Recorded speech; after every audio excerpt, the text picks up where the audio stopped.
नमस्कार एवं स्वागत आप सभी मित्रों का एक बार फिर हमारे यूट्यूब चैनल स्टडी पॉइंट में। उत्तराखंड की जो टेस्ट सीरीज़ हमने शुरू की थी, काफ़ी टेस्ट सीरीज हो गई हैं 25-26 तक। ये 27 या 28 हमारी टेस्ट सीरीज है और ये क्रम आगे भी बढ़ता रहेगा, हम इसको आगे बढ़ाएंगे। जितने भी लोगों ने अभी तक हमारी पहले की टेस्ट सीरीज नहीं देखी है वो हमारे प्लेलिस्ट में जाकर के वहाँ उनको देख सकते हैं। काफ़ी महत्वपूर्ण प्रश्न वहाँ हमने दिए हैं और सभी नए प्रश्न होंगे जो कि काफ़ी इंपॉर्टेंट हैं, जो आने वाले एग्ज़ाम्स में पूछे जा रहे हैं। ठीक है, तो आज के कुछ क्वेश्चंस हैं, 10 क्वेश्चन आपके सामने रखे जाएंगे इस टेस्ट सीरीज़ के। जिन लोगों को पीडीएफ चाहिए होंगी, डिस्क्रिप्शन बॉक्स से में लिंक होगा, वहाँ आप लिंक पे जा कर के इसकी पीडीएफ डाउनलोड कर सकते हैं। तो ज़्यादा न कहते हुए शुरू करते हैं। पहला क्वेश्चन है आज की टेस्ट सीरीज का। हिरन चित्तल हिरन चित्तल नृत्य का संबंध राज्य के किस जनपद से है? हिरन चित्तल नृत्य का संबंध राज्य के किस जनपद से है? तो हिरन चित्तल जो नृत्य होता है वो होता है कहाँ? उत्तराखंड के पिथौरागढ़ जनपद में। ठीक है, इसका आंसर हो जाएगा पिथौरागढ़ जनपद में। पहला क्वेश्चन हो गया। दूसरा क्वेश्चन पे चलते हैं। दूसरा क्वेश्चन हमारा, 20 गज जंजीर मापन प्रथा का संबंध किस अंग्रेज अधिकारी से है? यानी कि 20 गज जंजीर जो मापन प्रणाली थी, जो मापन प्रथा थी, वह किसने शुरू की थी या इसका संबंध किससे है? तो ये है बैकेट से संबंधित है। ठीक है, बैकेट बिकेट, हम इसको बिकेट भी बोलते हैं कभी कभी, बैकेट इसका नाम आता है, जिसने भूमि बंदोबस्त भी किए थे काफ़ी। ठीक है, जो वैज्ञानिक तरीके से किया गया भूमि भूमि बंदोबस्त था, तो ये किया था आपके बिकेट ने या बैकेट ने इसको कहा जाता है। तो वही वाला बैकेट है, इसने 20 गज जंजीर मापन प्रथा प्रारंभ की थी। नेक्स्ट क्वेश्चन पे चलते हैं। तीसरा क्वेश्चन हमारा, उत्तराखंड में ब्रिटिश काल के दौरान उत्तराखंड में ब्रिटिश काल के दौरान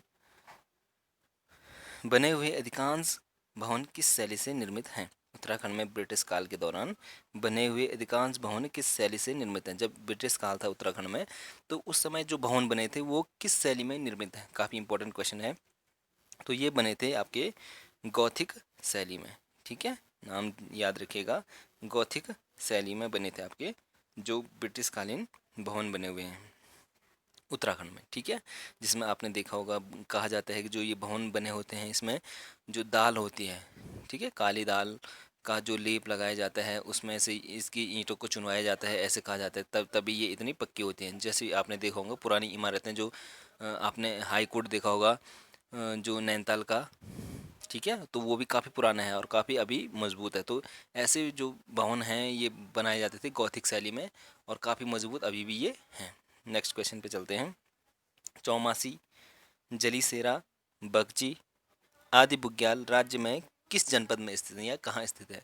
चौमासी, जलीसेरा, ध्यान रखिएगा, काफ़ी इंपॉर्टेंट है, काफ़ी कन्फ्यूजन इन पे होता है। चौमासी, जलीसेरा और बगची, ये तीनों बुग्याल जो है हमारे किस जनपद में स्थित है? ये है हमारे चमोली जनपद में स्थित है। ठीक है, नेक्स्ट क्वेश्चन पे चलते हैं। नेक्स्ट क्वेश्चन है हमारा, उत्तराखंड का भीष्म पितामह किसे कहा जाता है? उत्तराखंड का भीष्म पितामह किसे कहा जाता है? या ये क्वेश्चन ऐसे भी आ सकता है कि उत्तराखंड में भीष्म पितामह की संज्ञा किसे दी जाती है? तो उत्तराखंड में भीष्म पितामह की संज्ञा दी जाती है आपके जो बैरिस्टर मुकुंदी लाल थे।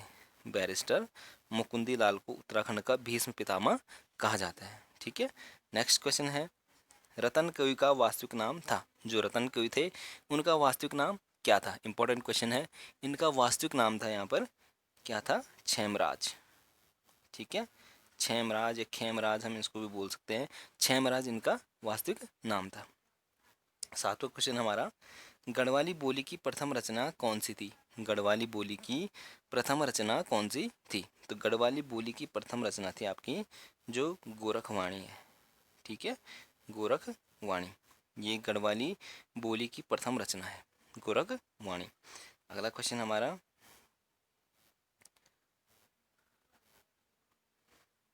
कुमाऊं का धृतराष्ट्र की संज्ञा किसे दी जाती है?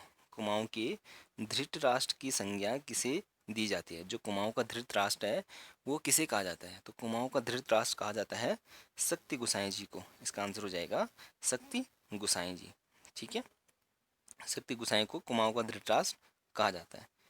नेक्स्ट क्वेश्चन है, स्कंद पुराण में किस नदी को श्यामा नदी कहा गया है? या स्कंद पुराण में किस नदी को श्यामा नदी के नाम से उल्लेखित किया गया है?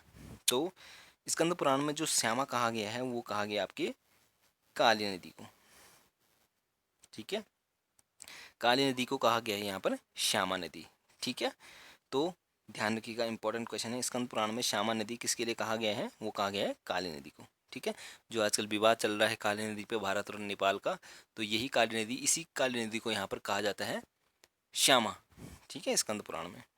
लास्ट क्वेश्चन, इस टेस्ट सीरीज का अंतिम प्रश्न है, ज्या किस जनजाति का प्रमुख पेय पदार्थ है? ज्या किस जनजाति का प्रमुख पेय पदार्थ है? तो आप लोगों को, कई लोगों को पता भी होगा इसके बारे में, लेकिन जो ज्या पेय पदार्थ है वो है भोटिया जनजाति का प्रमुख पेय पदार्थ। ज्या, अब देखिए, जो भोटिया जनजाति होती है वो आपको पता है अर्ध घुमंतु जाति होती है। अर्ध घुमंतु जनजाति, एक बार क्वेश्चन में पूछा गया था कि अर्ध घुमंतु जनजाति किसे कहा जाता है, तो अर्ध घुमंतु जनजाति होती है वो भोटिया को कहा जाता है, क्योंकि ये 6 महीने ऊपर रहते हैं। जब वहाँ बर्फ़ पड़ती है हिमालयी राज्यों में, ये ऊपर रहते हैं, जैसे आपके गोपेश्वर में रहते हैं, जोशीमठ, माणा इधर साइड रहते हैं, तो ये माणा की साइड ऊपर रहते हैं आपके 6 महीने आजकल के टाइम पे। ठीक है, गर्मियों में। लेकिन जब वहाँ बर्फ़ पड़ती है तो ये नीचे आ जाते हैं। एक घिंगरा नामक स्थान है वहाँ पर, वो भूटिया लोगों के लिए काफ़ी प्रचलित है गोपेश्वर में, तो वहाँ पर ये आ जाते हैं। ऐसी उत्तरकाशी में, पिथौरागढ़ में है। ठीक है, तो ये लोग क्या क्या होते हैं? अर्धघुमंत होते हैं। तो ज्या, जो ज्या इनका पेय पदार्थ है, ये किस किस को मिलकर बनाते हैं? ये बनाते हैं आपके दूध, मक्खन, चाय पत्ती, नमक, और एक वृक्ष की छाल होती है इसमें, और इसमें गर्म पानी में मिला करके ये इस पेय पदार्थ को बनाते हैं, जिसे हम कहते हैं ज्या। ठीक है, एक जो ज्या होता है, और एक जो होता है इस, एक इनकी स्पेशल शराब होती है जिसको हम कहते हैं छंग। ठीक है, ये क्वेश्चन में पूछा जा सकता है कि छंग किस जनजाति का पेय पदार्थ है? जो छंग है वो भोटिया जनजाति का पेय पदार्थ है, और छंग यानी कि शराब। ठीक है, इसको दूसरी भाषा में ये बोलते हैं चकती, चकती। ठीक है, पूछा जा सकता है कि चकती किसका पेय पदार्थ है या छंग किसका पेय पदार्थ है, तो ये है भोटिया जनजाति का। तो यहाँ आज हमारे 10 क्वेश्चन समाप्त होते हैं। काफ़ी इंपॉर्टेंट क्वेश्चन है, ध्यान ढंग से देखिएगा। और जो लोग हमसे पहली बार जुड़ रहे हैं, कृपया हमारे चैनल को लाइक कीजिए, शेयर कीजिए और सब्सक्राइब कीजिए। ज़्यादा से ज़्यादा मित्रों के साथ शेयर कीजिए। आगे भी हमारे साथ बने रहिए। धन्यवाद।